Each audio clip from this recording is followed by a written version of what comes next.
Le Fix Dramione apresenta Vicky Weasley. Aleluia. No Sol. Continuação do capítulo 14. É claro que você sabe.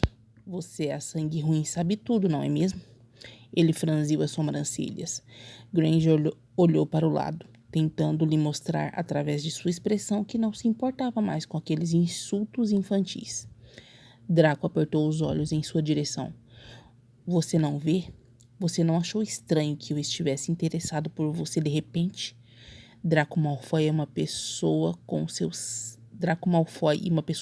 sangue?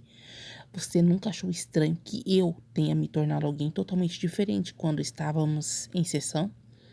Pare com isso, Draco. Ela disse, fechando os olhos, encostando a testa nas barras de ferro.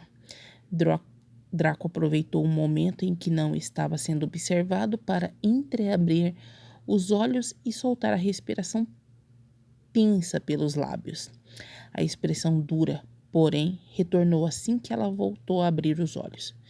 Isso não vai me convencer. Eu te manipulei, Granger. Eu sabia o quão fraca você estava. Eu sabia que tinha tirado sua vida quando matei o Weasley. Eu sabia que você estava procurando outro motivo. Eu sabia que você precisava de sexo, de um homem, de um abraço. E eu sabia que, se eu conseguisse que você falasse bem de mim nos relatórios enviados a Maris, ele consideraria me libertar. Primeiro no Natal, depois num dia qualquer. Eu sabia que se você o dissesse que eu não era uma pessoa perigosa, nada aconteceria comigo quando eu denunciasse McLean e todas as outras pessoas doentes com quem convivi. E eu poderia sair daqui. O que vai acontecer, não vai? Eu não acredito em você. Ela insistiu. Seus olhos estavam rasos e trêmulos de lágrimas, e sua voz havia enfraquecido. Draco manteve os olhos estreitos, feitos de um gato, como se isso fosse convencê-la de que estava falando verdades. Meias verdades. Não acredito. Não importa o que você disser.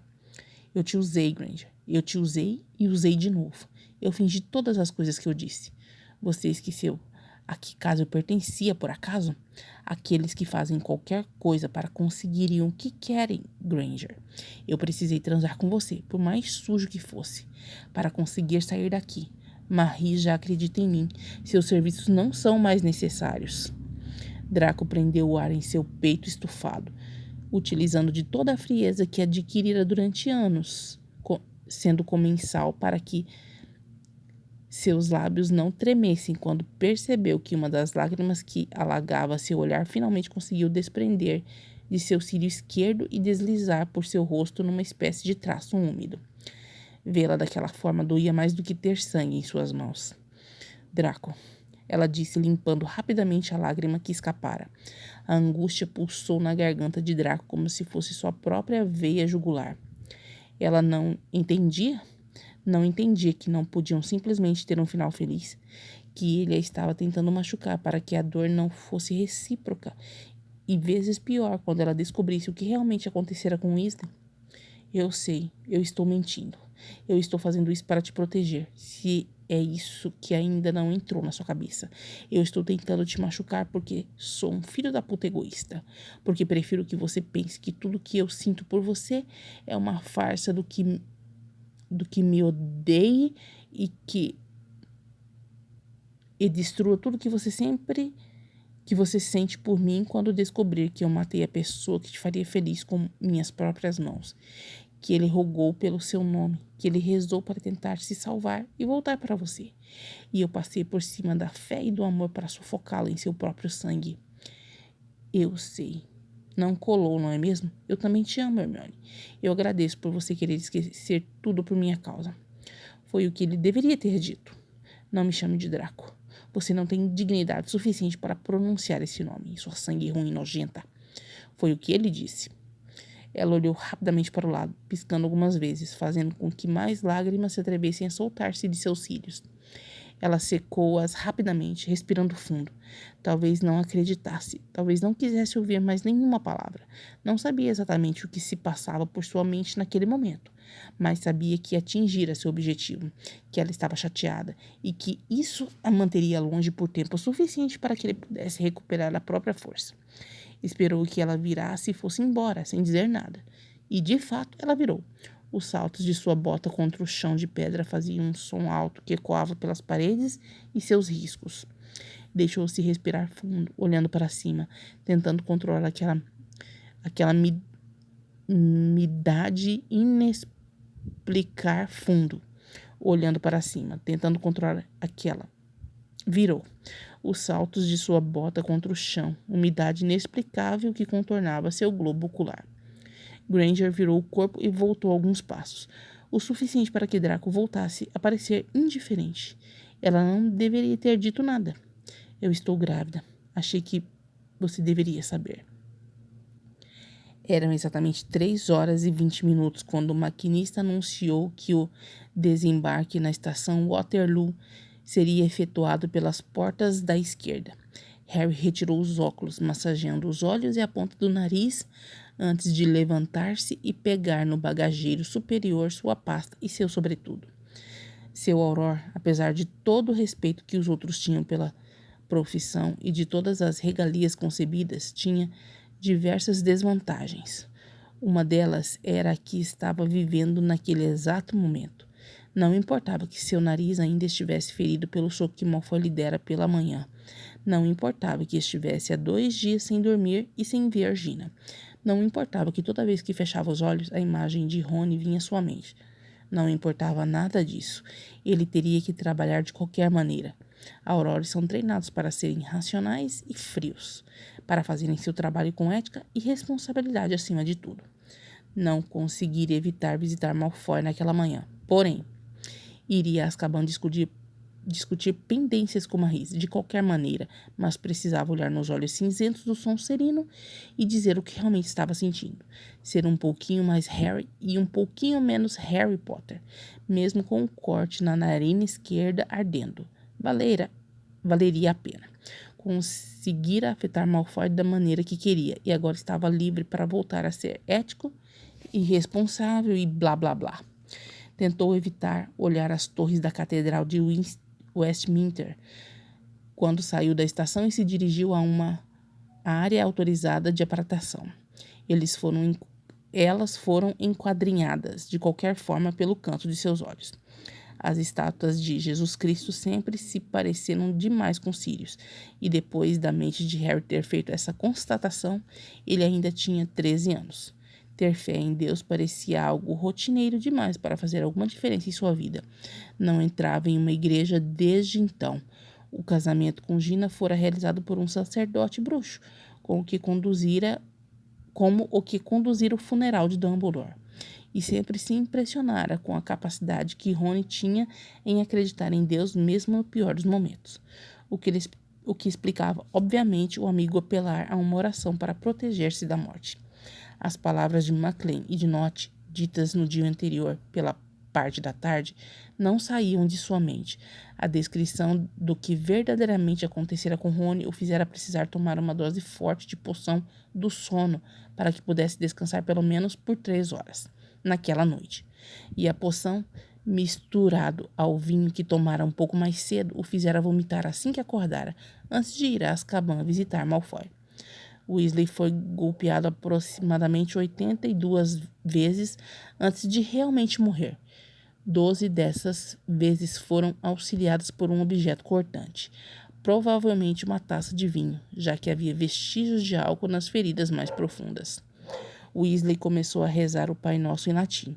Eu não sabia o que fazer e temi que Malfoy fosse atingido pela proteção da magia antiga, mas ele pensou mais rápido do que eu e silenciou Weasley com o saco plástico que estávamos usando para torturá-lo.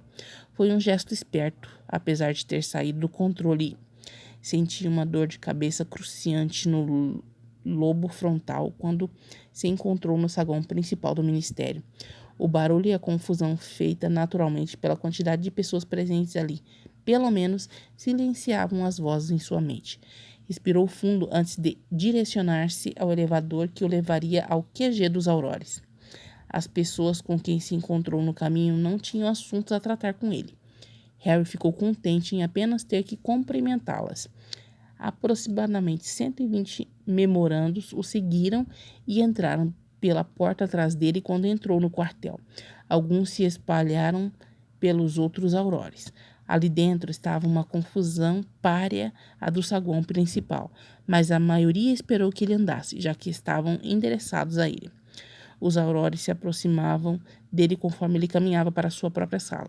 Nunca mais sentira dores na cicatriz, mas aquela dezena de informações causava uma sensação bem parecida. Temos uma reunião às 4h30 para decidir o destino de Maclean. Chegaram os relatórios sobre Lovegood. Você precisa averiguá-los. Maris pediu que você revisasse os relatórios da opinião dele sobre Malfoy. As buscas poderiam ser movidas para Denver. O que você acha? Nós não podemos esquecer da série de assassinatos na Travessa do Tranco, Potter. A doutora Granger está te esperando na sua sala. Harry parou de andar por um momento, fazendo com que os memorandos também parassem, e respirou fundo, levando uma das mãos ao cabelo e deslizando os dedos pelos fios negros. Sabia que Hermione o procuraria mais cedo ou mais tarde. Ficara, na realidade, surpreso que ela não tivesse vindo logo após o fim do julgamento no dia anterior, ainda mais depois de vê-la com lágrimas escorrendo pelo rosto, silenciosamente, como se a dor fosse grande demais para qualquer som. Ao olhá-la daquela forma no dia anterior, Harry soube que Hermione não chorara por Rony. Não sabia exatamente qual fora o verdadeiro motivo, mas a dor que Rony sentira não era a razão principal de suas lágrimas. Provavelmente, culpa e nojo estavam mesclados com angústia e decepção, mas ela encarara aquilo com uma maturidade tão impressionante, ao não deixar-se levar pelo choro, pelo menos não publicamente, que Harry não tinha certeza de se estava preparado para conversar com ela. Sinceramente, preferiria entrar em sua sala e saber que ela estava vazia, que os memorandos descansariam em sua mesa pelo tempo que fosse necessário, que ele poderia chamar Gina na lareira e deixar-se enfraquecer na frente da mulher. Não era hora de ser forte por Hermione ou por si mesmo, mas não havia como escapar disso. Afinal, ele era Harry Potter, racional, ético e responsável. Ele não podia deixar-se levar pela dor. As equações logarítmicas se estendiam pelas linhas do caderno, organizadas. De alguma forma, descobrira-se hábil com números e resolvera estudá-los. Os 7 anos estavam acabando e ele ainda não fizera nada para continuar sua vida. No fundo, imaginara sempre que aqueles 7 anos se passariam e ele, se não acordasse de um sonho ruim e ainda estivesse em Azkaban, acordaria de um sono ruim e estaria numa propriedade comensal, antes de decidir matar Ronald Weasley. E o sonho seria um presságio para que ele não o fizesse, e tudo acabaria bem. Mas ele não acordaria, e não sabia se fora a última conversa com Potter no Twins, um ano atrás, que o fizera perceber isso, ou se era a proximidade do fim.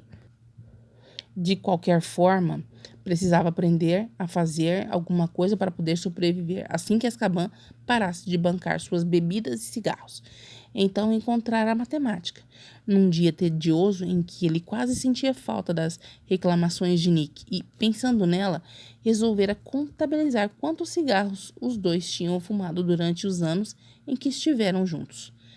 Ele fumava aproximadamente 6 cigarros por dia, ela 4.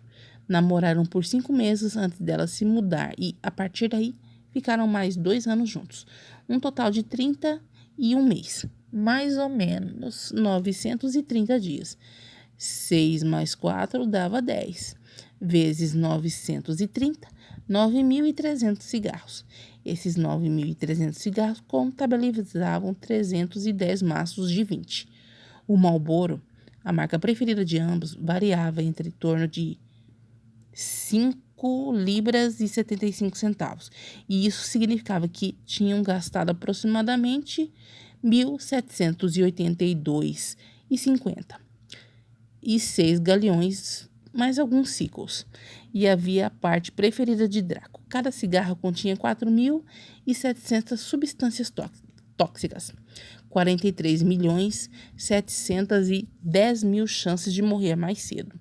A partir de então, começou a contabilizar todas as coisas, a observar para poder transformar o que enxergava em contas.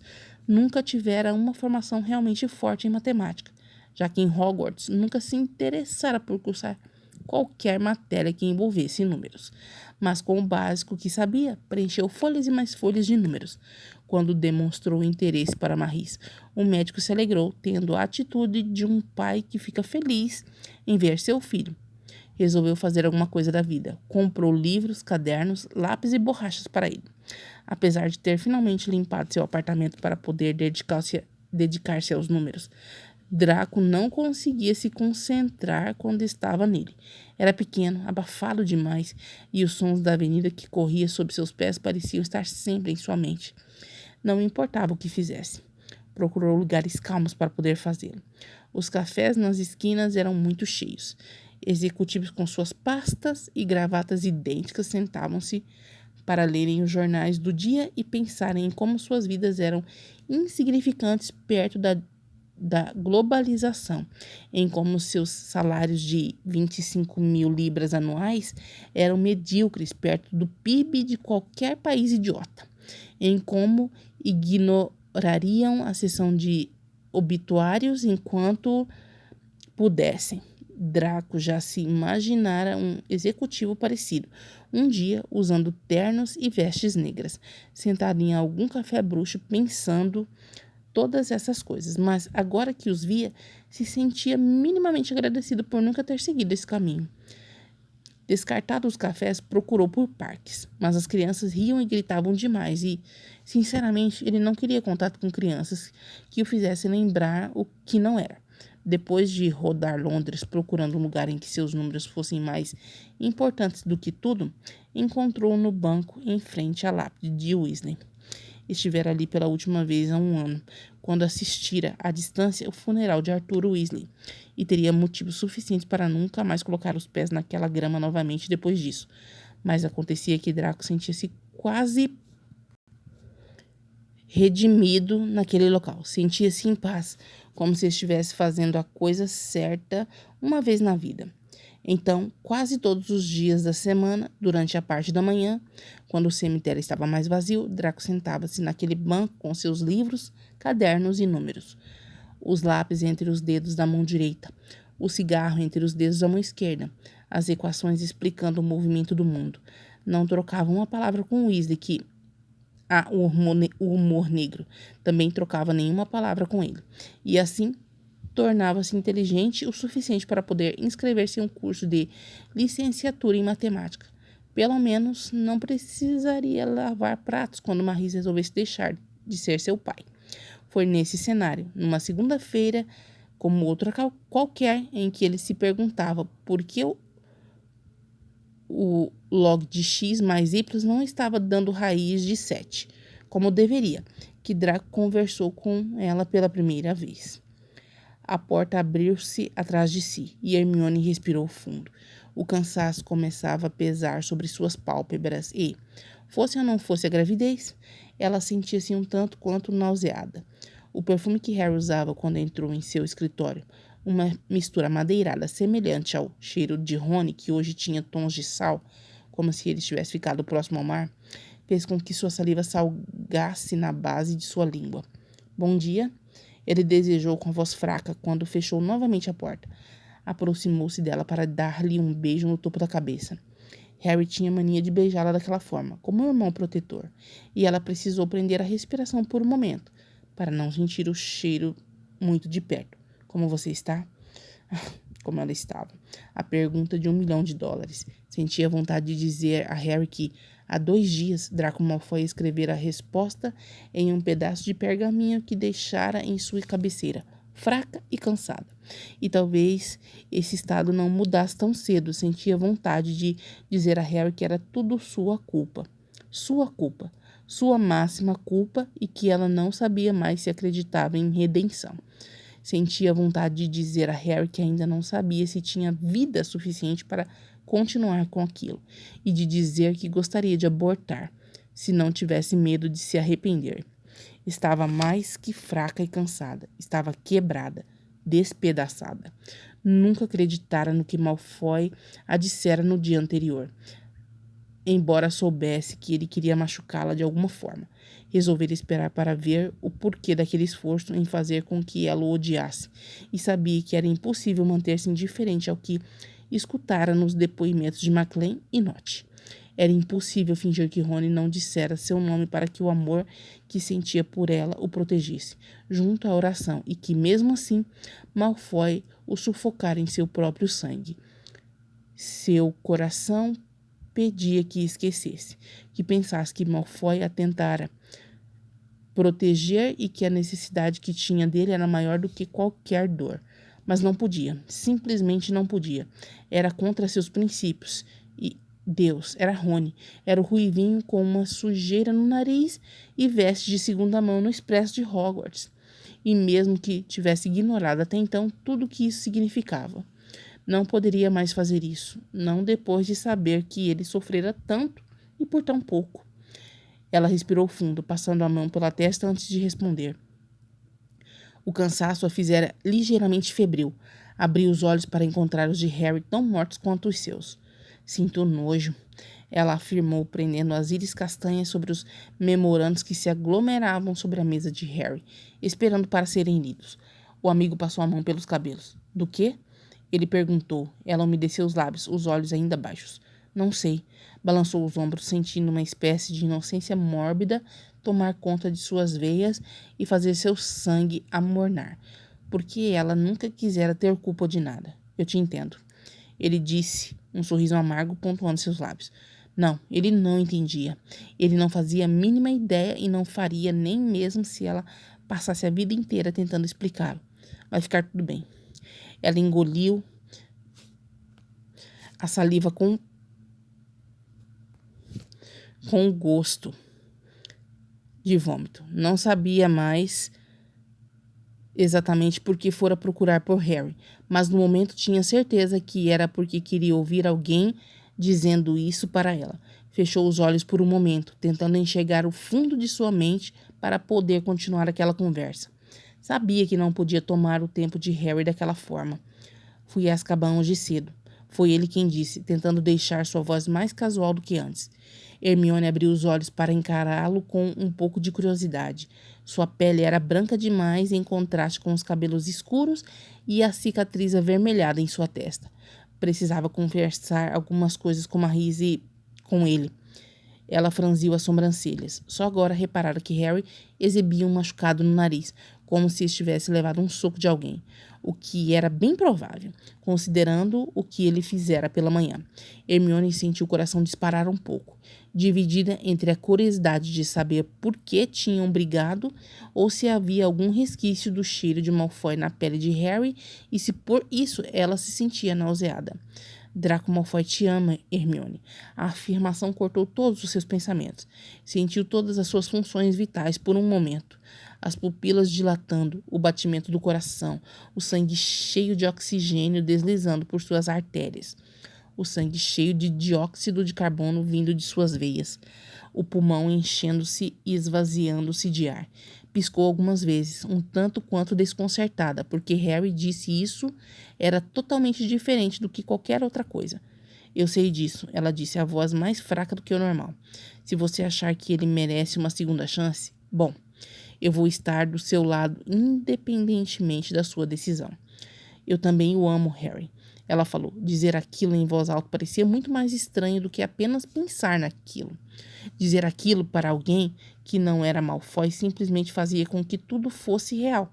Só que ele é horrível, não que ele seja uma pessoa horrível, apesar de tudo que fez com Rony e Leon, mas ele é. Ele não me faz bem. Não que isso seja culpa dele. Hermione piscou, tentando segurar lágrimas que estavam rasas em seus olhos.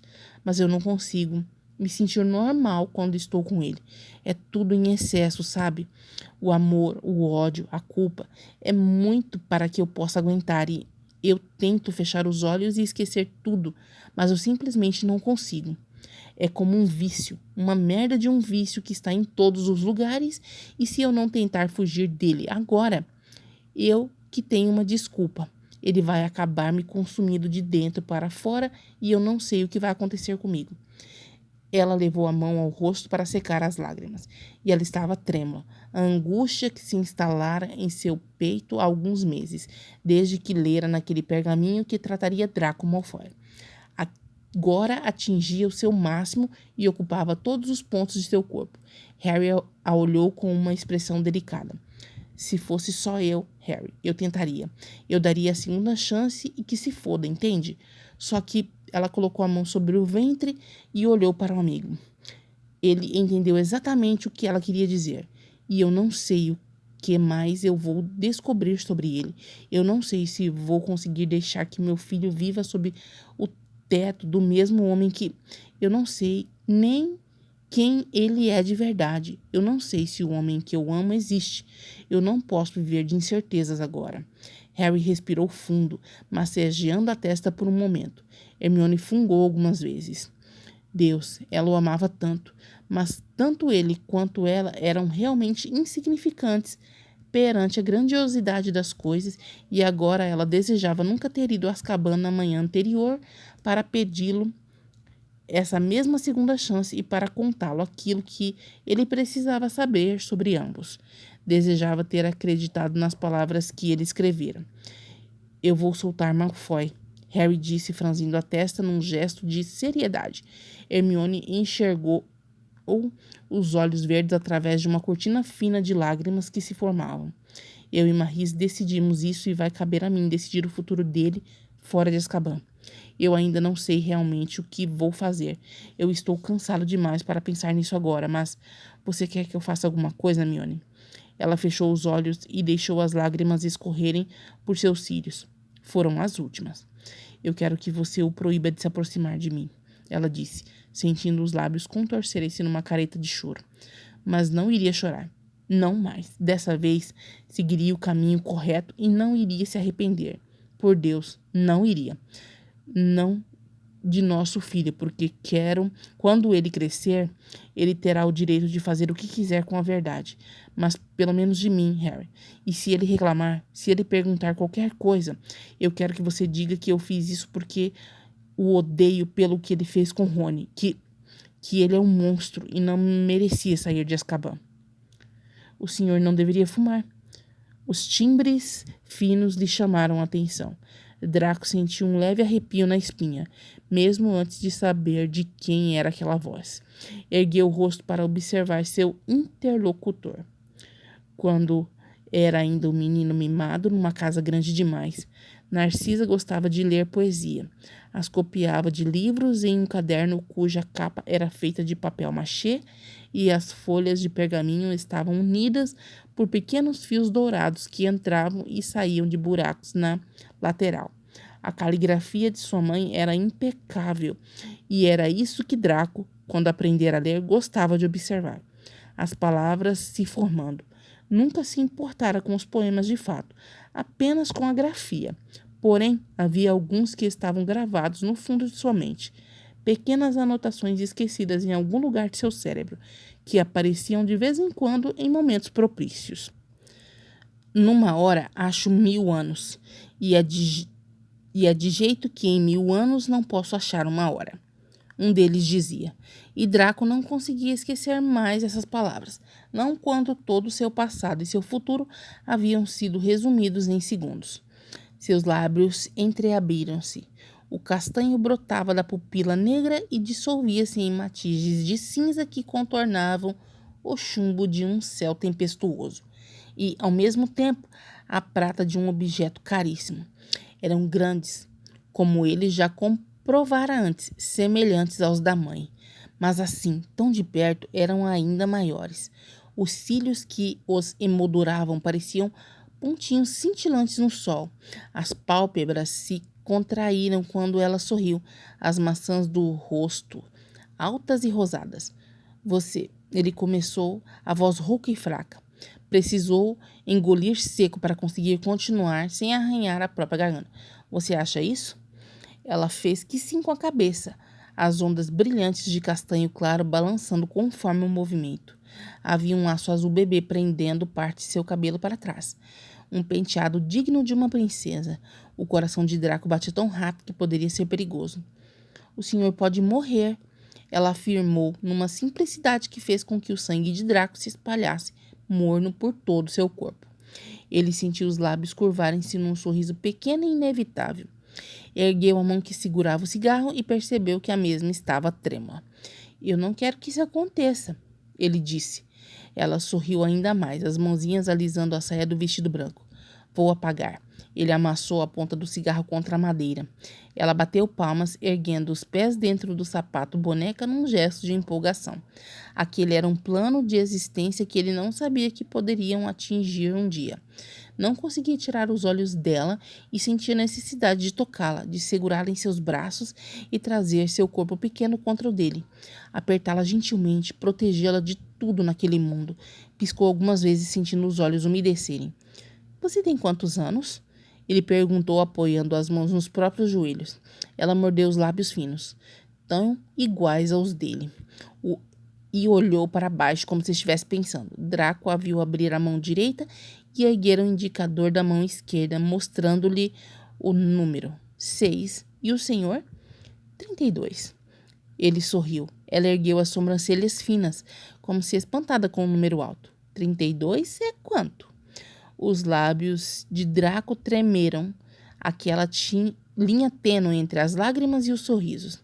Havia um pequeno anel com uma pedra em formato de coração em seu dedo médio da mão direita. Todos os seus dedos dos pés, 2 vezes, seus dedos das mãos e suas orelhas. Com o indicador da mão direita, ela começou a apontar os próprios dedos, contando baixinho. Pareceu desistir no meio do caminho, quando percebeu que seus sapatos escondiam seus dedos dos pés e que aquilo poderia ser mais difícil do que pensara. Tocou o brinco de pérola em sua orelha, os lábios finos entreabertos. Isso é muito, ela disse. Draco mordeu a ponta da língua, sorrindo de leve. Não podia acreditar no que estava acontecendo. Quando o senhor faz aniversário? Dia 2 de junho, Draco respondeu. Ela sorriu. Vai ter festa? Acho que não. Ele riu de leve, o coração batendo cada vez mais rápido. Precisava tocá-la de alguma forma.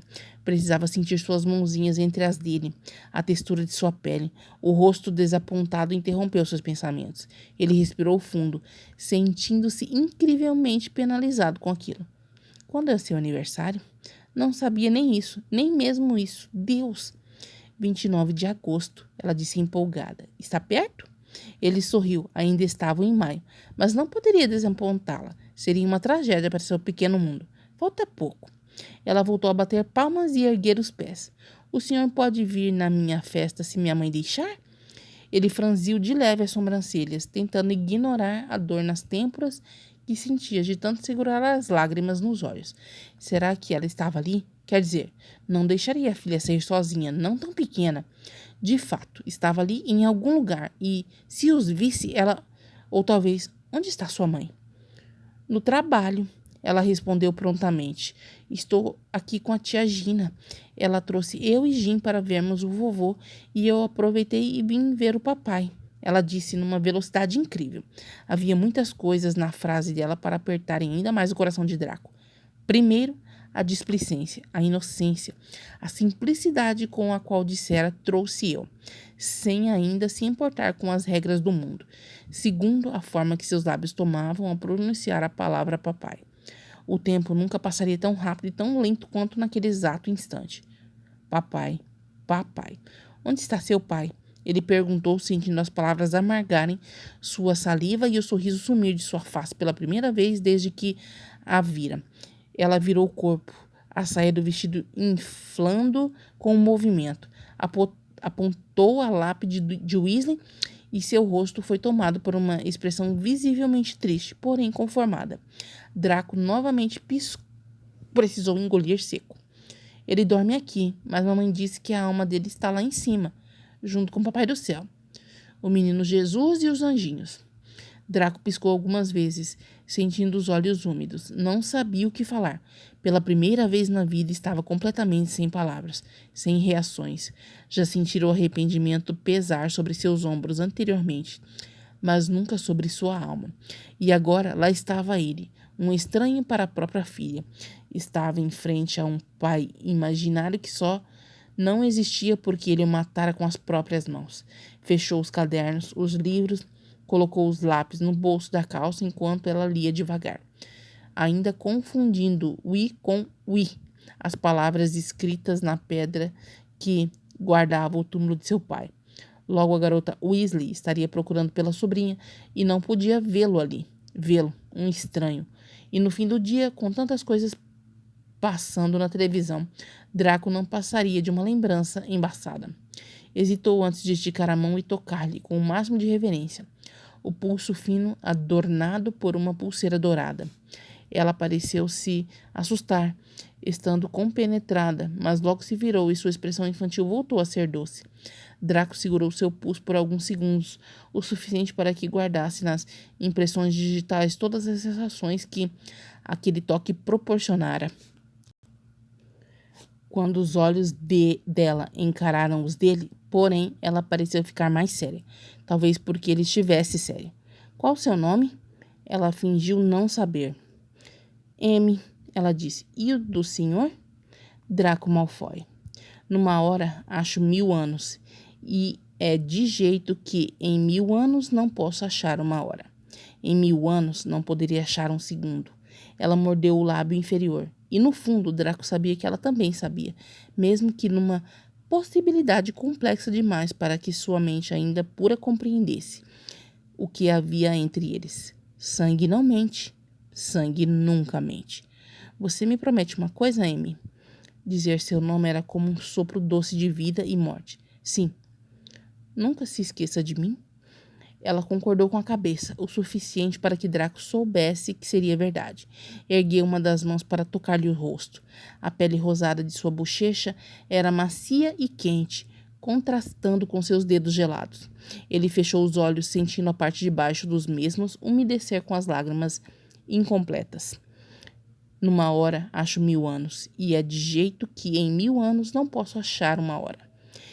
Ele a olhou profundamente antes de levantar-se e, com seus números sobre o braço, escritos em grafite, sobre uma folha de papel branco, afastou de sua filha sem olhar para trás.